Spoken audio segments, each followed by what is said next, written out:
Muito bem, amigos, estamos começando mais uma vez o segundo estudo do nosso curso Evangelistas da Segunda Milha, um projeto diferente da União Norte Brasileira, porque nós entendemos que o nosso trabalho ele não conclui, ele não termina no dia do batismo. É necessário andarmos uma segunda milha com o recém-batizado agora para equipá-lo, discipulá-lo e também alcançar os seus familiares.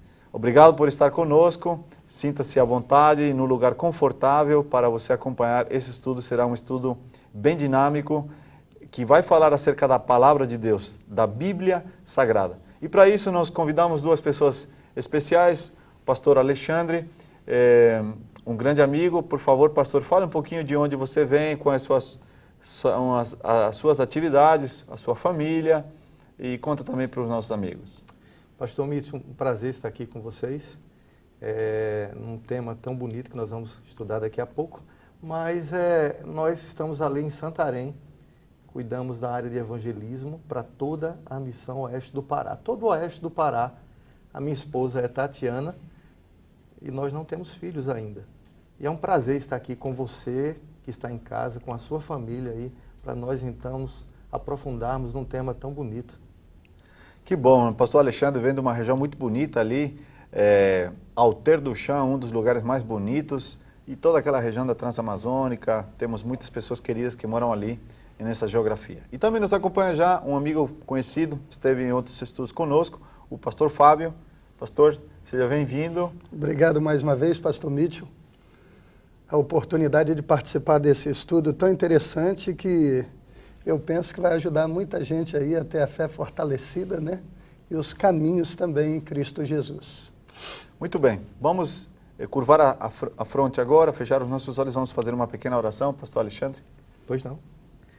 Obrigado, maravilhoso Deus, pela oportunidade de abrirmos a Tua Palavra, de entendê-la e assim entendendo, Pai, colocarmos em prática para cada dia nos prepararmos, porque queremos realmente não só Te conhecer, mas vivemos a eternidade contigo. Amém. Por favor, abençoe quem está em casa, nos dê o Teu Santo Espírito, amém, para que assim tenhamos um estudo para a honra e glória do Teu nome. Oramos em nome de Jesus.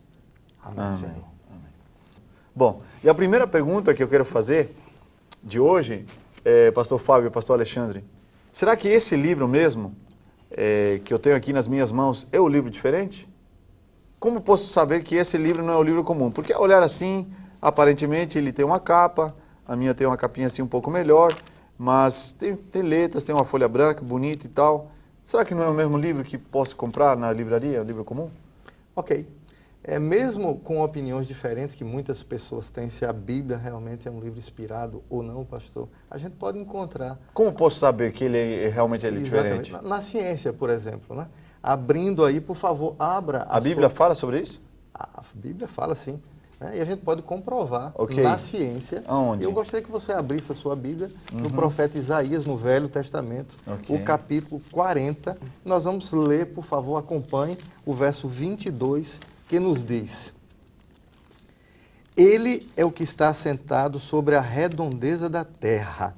Muitos achavam que a terra era plana e não tinha fim. E a gente já pode acompanhar aqui na Bíblia que a Terra é redonda. Muitos naquele tempo, quando aqui, especialmente as Américas foram descobertas, né, Cristóvão Colombo, muitos não quiseram fazer aquela viagem porque pensavam que tinha na linha do horizonte tinha um vazio, uma coisa que caía, né?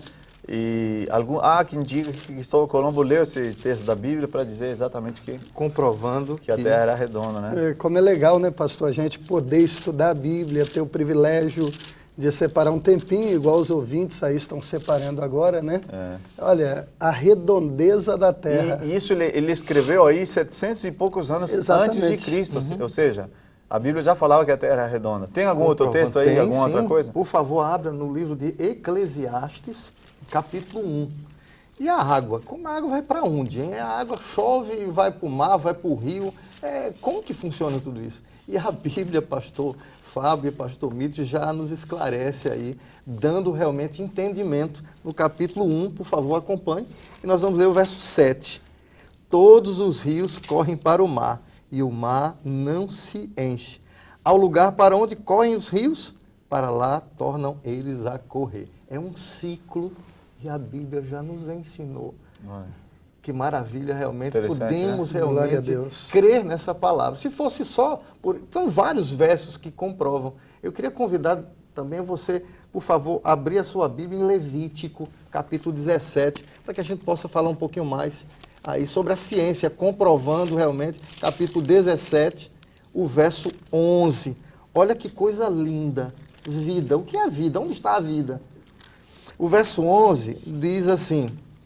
Já abriu? Já houve tempo de você abrir? Então, por favor, vamos ler juntos. Porque a vida da carne está no sangue.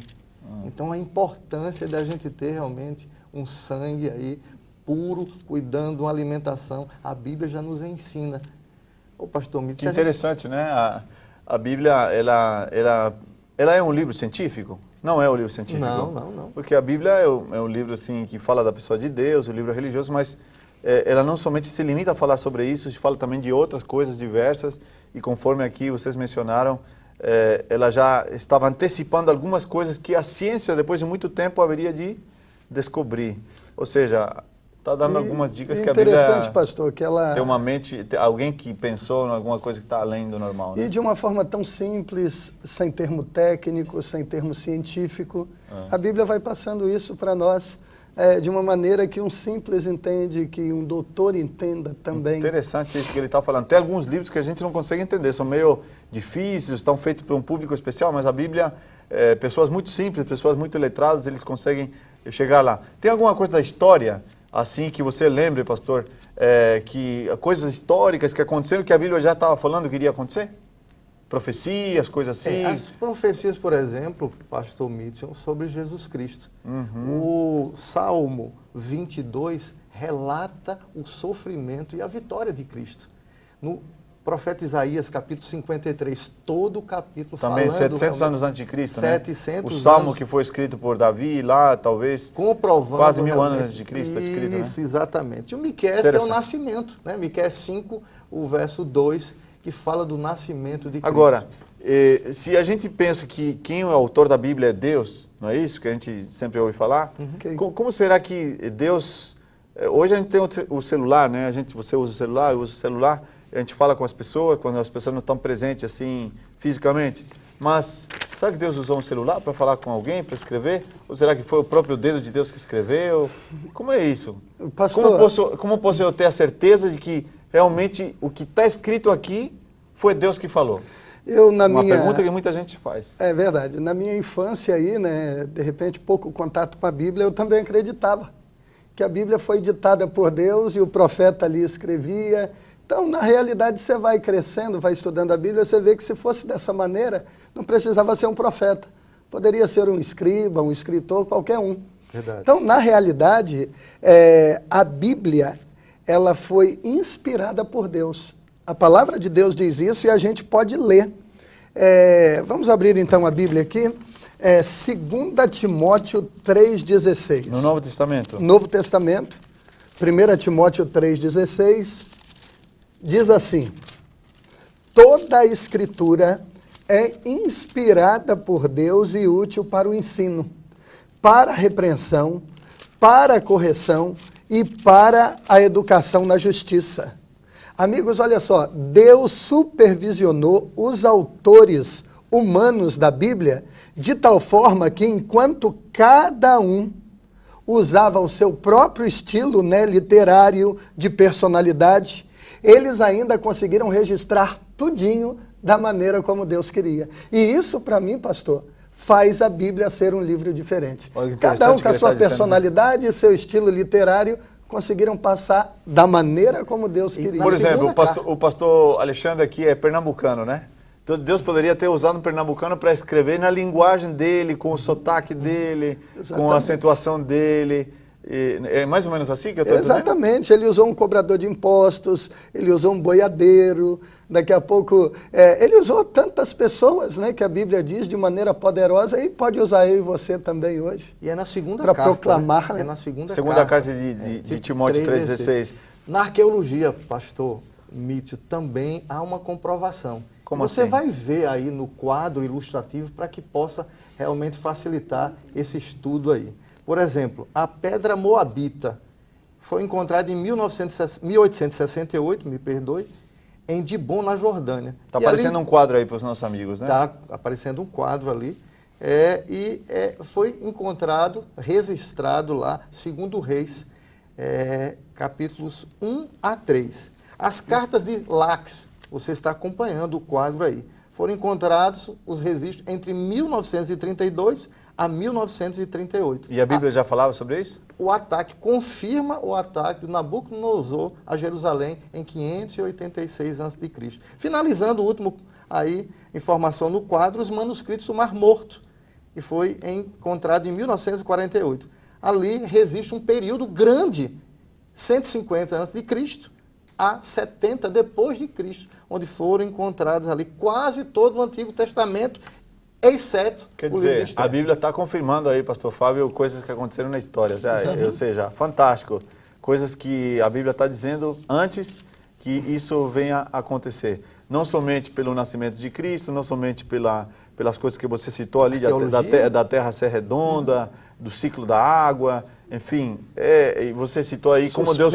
Né, imagina isso escrevendo, quem está escrevendo ali, um boiadeiro, uma pessoa muito simples, mas Deus está usando aquela pessoa. Agora, a Bíblia tem 66 livros, mas muita gente que está em casa ali diz assim, nossa, mas eu já peguei uma Bíblia aí, que parece que tinha mais livros, tinha o livro de Tobias, tinha o livro de Judite, e esses livros aí, por que não aparecem em todas as Bíblias? E aí, pergunto para vocês aí. É um cano, né? Cano, no caso, vem do grego canon, que representa vara de medir. Agora, foi Deus que falou assim, não quero que esses livros fiquem dentro da Bíblia, como é que é? Não há 66 livros há uma Bíblia. E tem uma outra Bíblia com 7 livros a mais aí, e há realmente aí, as pessoas não conseguem entender. Mas houve um teste de canonicidade para que realmente pudesse chegar a um consenso. Vários concílios foram feitos para que esse teste de canonicidade pudesse realmente tomar uma decisão. Eles vão ver, pastor Mitchell, eles vão ver projetados aí, na sua telinha aí, o teste de canonicidade. Você vai poder acompanhar aí. Como é que tudo isso aconteceu, por exemplo? Quais foram os critérios? É exatamente isso. Você pode falar aí? Ele está vendo agora ali. Tá. Pode citar alguns? Revela a autoridade? É uma pergunta, né? Esse livro ali que poderia incluir, revela a autoridade de Deus? Veio da parte de Deus, está em harmonia com assim diz o Senhor. A doutrina, Um outro tópico é profético. Foi escrito, como você está acompanhando, por um homem de Deus. Um outro critério, é autêntico, é dinâmico, veio realmente para transformar vidas. E um último aí, foi aceito, guardado, lido e usado, foi recebido pelo povo de Deus. Então, esses critérios... vários critérios que foram usados. Durante um período grande, para que realmente pudesse... E esses livros não passaram nessa prova desses critérios? Não. 7 livros aí não passaram aí. Primeiro e segundo Macabeus, como nós conhecemos. Judite, Tobias, Eclesiástico, Sabedoria de Salomão e Baruque. São 7. Além de acreções que aconteceram no livro de Daniel e também no livro de Esther. Estamos chegando no final quase do nosso estudo, mas certamente você já pegou algumas partezinhas da Bíblia onde você pode ter encontrado alguma diferença num relato, onde num livro fala uma coisa, no outro livro fala uma contagem um pouco diferente. Eu acho que na Bíblia tem alguns errinhos aí, e alguém pode dizer assim, por causa desses erros que eu não acredito na Bíblia. A gente pode falar isso? Ok, pastor, existe sim algumas discrepâncias. Por exemplo, lá no livro de, se eu não me engano, ali em Crônicas, conta um pouquinho ali que Davi tomou 700 cavaleiros de Hadadezer. Daqui a pouco, mais lá na frente, um pouquinho, 2 Samuel, um pouco atrás, diz que ele tomou 1.700 do mesmo personagem Hadadezer. Entendi. Mais na frente, um pouquinho, 2 Crônicas, diz que ele tomou 7.000. Pastor, esses números na língua hebraica, na pronúncia hebraica, eles são muito parecidos. Era como se eu estivesse dizendo, pastor Mitchell, olha, pastor Mitchell, amanhã eu passo aí 6 horas. E você entenda 3 horas e me espere 3 horas. Exato. Então, isso aconteceu na Bíblia, mas de maneira alguma, pastor. Isso afeta a nossa salvação. E o tema central da Bíblia? O tema central da Bíblia. Eu até coloquei aqui, ó, esses erros não estão relacionados à Bíblia ou às suas doutrinas, mas apenas a detalhes periféricos. Tá joia? Como, por exemplo, o número de pessoas. Algumas dessas discrepâncias podem ser explicadas perfeitamente e de maneira satisfatória, como essa que eu acabei de citar. Isso também mostra a humanidade das pessoas que escreveram, não é Exato. verdade? Era um boiadeiro, era um pescador. Se fosse um ditado, onde Deus estivesse ditando, e na verdade não é assim que a gente entende que Deus deu origem à Bíblia, seria fácil que todo mundo escreveria a mesma coisa, mas Deus apareceu às pessoas através de visões, através de sonhos, não é verdade? Agora, e através de situações que foram criadas pelo estudo que outros fizeram. Por exemplo, o livro de Lucas foi escrito por um médico. Exato. E ele foi buscar fontes de coisas, foi pesquisar com pessoas, perguntar a pessoas, e Deus foi mostrando para ele. Pastor, muitos dos assim chamados problemas da Bíblia não estão relacionados com o texto bíblico, mas com o autor, né? Com o autor ali, com o leitor. Com o leitor. Com o leitor. Sim. Aquele camarada que às vezes estava ouvindo, aquele camarada que estava lendo. Exato. Então, ou aquele que estava transcrevendo até mesmo a Bíblia ali, né? Ou que 2 Pedro, acompanhe por favor 2 Pedro, capítulo 3, o verso 16. Eu vou ler, a gente vai estudar juntos. Diz assim: ao falar acerca destes assuntos, como de fato costuma fazer em todas as suas epístolas, nas quais há certas coisas difíceis de entender, que os ignorantes e instáveis deturpam, como também deturpam as demais escrituras para a própria destruição deles. O apóstolo Pedro comprova o que Paulo já escreveu. Então, mostrando realmente que alguns textos são difíceis, mas não quer dizer que nós não vamos entender por isso. Bom, amigos, esse estudo é fascinante, mas vocês já estudaram na parte escrita. Este é apenas um resumo que a gente quer fazer no final, e nosso tempo já está chegando ao fim, e nós queremos continuar incentivando para que você continue estudando esse livro, que não é um livro comum. Este é um livro diferente, ele é um livro inspirado por Deus, ele não é um livro ditado, é um livro que, acima de todas as coisas, tem o objetivo de apresentar o plano da salvação e a pessoa de Jesus Cristo, que é a única pessoa que pode transformar a sua vida, a minha vida, a vida de cada um de nós, e nos dar não somente uma vida melhor aqui na terra, mas acima de todas as coisas, nos conduzir para a vida eterna. Que Deus abençoe você muito. Nos vamos encontrar no próximo estudo do Evangelismo da Segunda Milha.